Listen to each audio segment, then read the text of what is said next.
सभी को नमस्कार। आज 12 बजे लाइव आने का था। मैं लाइव गया था। नेटवर्क इशू के चलते थोड़ा लाइव स्ट्रीमिंग में दिक्कत हुआ। इस वजह से फिर से वीडियो बना रहा हूँ।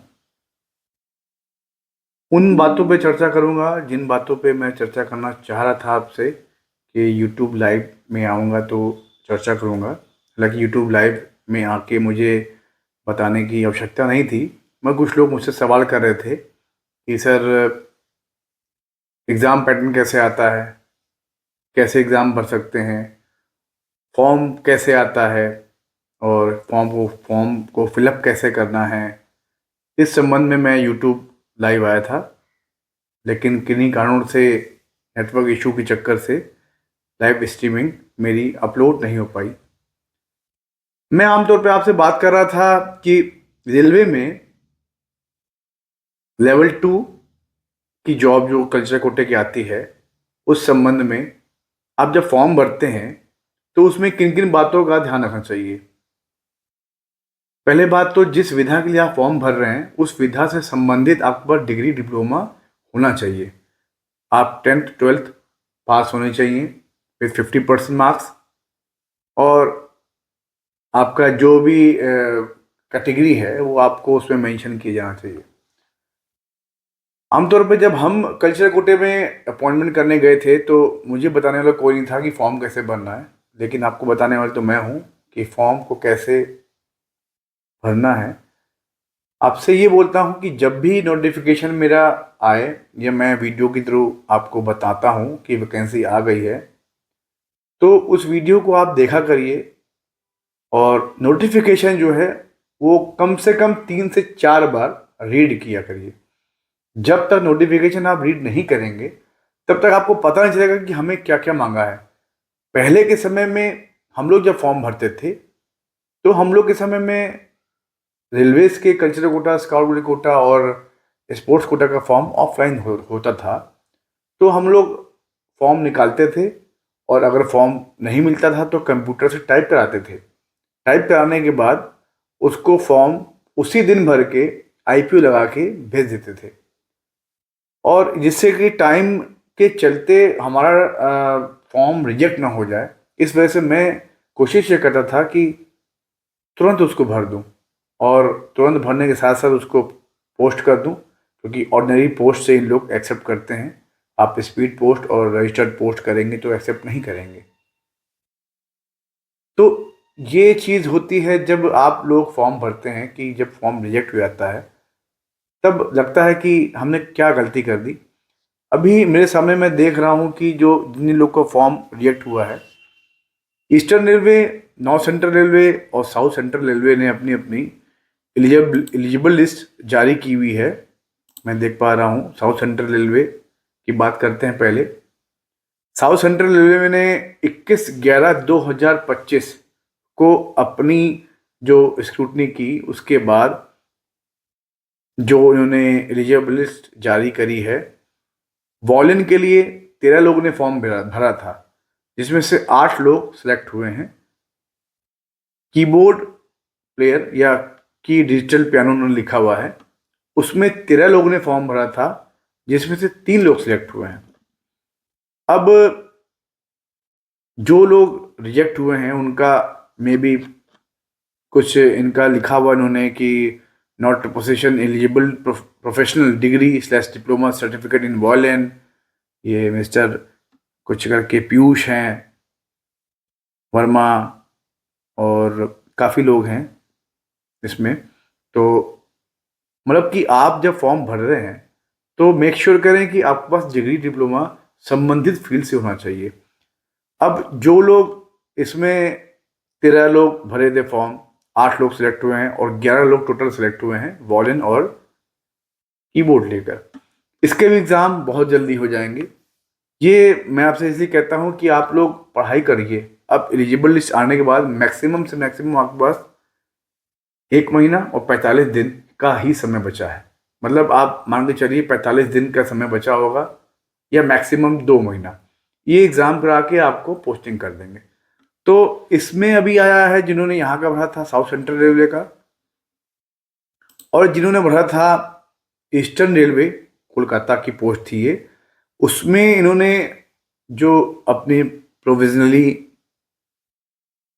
एक्सेप्टेंस वाली लिस्ट जारी करी है, जो जितने भी इन्होंने अपने स्क्रूटनी के बाद एलिजिबल एप्लीकेंट की लिस्ट जारी करी है, उसमें इन्होंने बताया है कि टोटल जो हैं ईस्टर्न रेलवे में 92 लोग फॉर्म भरे थे, जिसमें 56 लोग सिलेक्ट हुए हैं।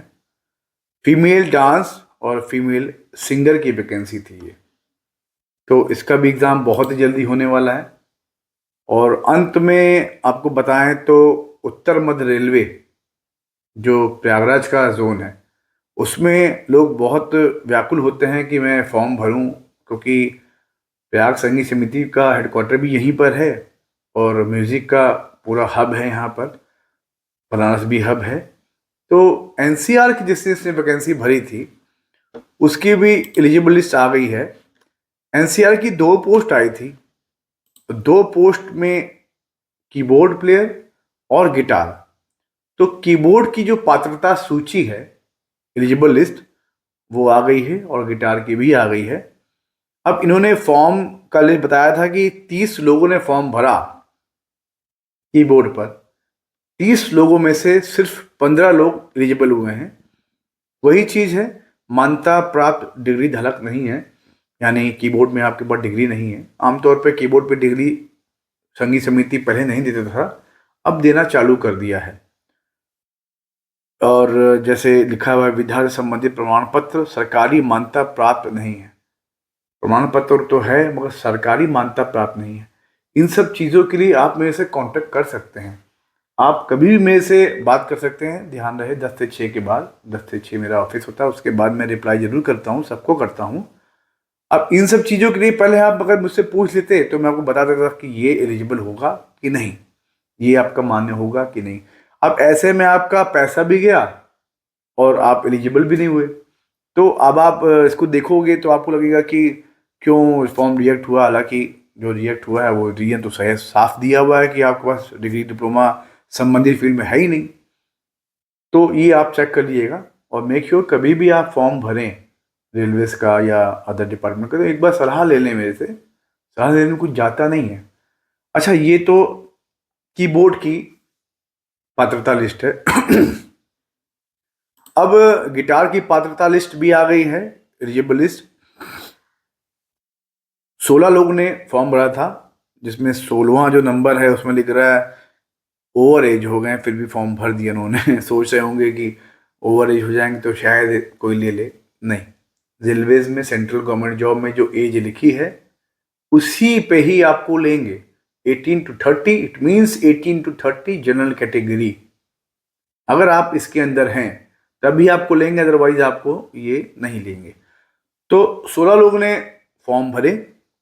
16 लोग फॉर्म भरने के बाद 8 लोग इसमें से एलिजिबल हुए, जिनके पंजीकरण संख्या दिया हुआ है।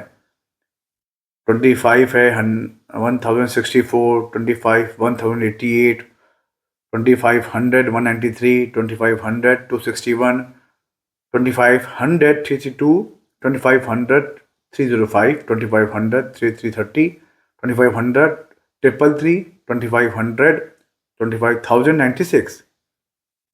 ये तो अपात्र हैं, खैर पात्र वाले 8 ही हैं, 2500 333 तक। तो ये चीज़ अभी वेबसाइट पे आ गई है, आप लोग देख सकते हैं। और हाँ, वेबसाइट पे एलिजिबल लिस्ट आने का मतलब है कि आपको अब प्रिपरेशन चालू कर देनी चाहिए, पढ़ाई लिखाई करना चालू कर देना चाहिए। क्योंकि अभी आपने पढ़ाई लिखाई नहीं करी तो आपके पास समय नहीं बचेगा कि आप पढ़ाई लिखाई करें, क्योंकि इतनी तेज एग्ज़ाम होंगे इसके कि एक एक हफ्ते में एग्ज़ाम होता रहेगा। कभी ईस्टर्न रेलवे, कभी साउथ सेंट्रल रेलवे, कभी कहाँ कभी कहाँ, कभी NFR। तो बेटर ये होगा कि आप पढ़ाई चालू करें। पढ़ाई के लिए देखिए, मेरे पास ये कुछ क्वेश्चन बैंक्स मैंने मंगवाए थे जोन्स के, जैसे पूर्वोत्तर रेलवे के हैं और आपके NCR के हैं। तो पुराने पुराने ये पेपर्स हैं, आप देख सकते हैं। पूर्वोत्तर सीमा रेलवे ICF के हैं। इसमें से बहुत से क्वेश्चन हैं जो आते हैं अमूमन।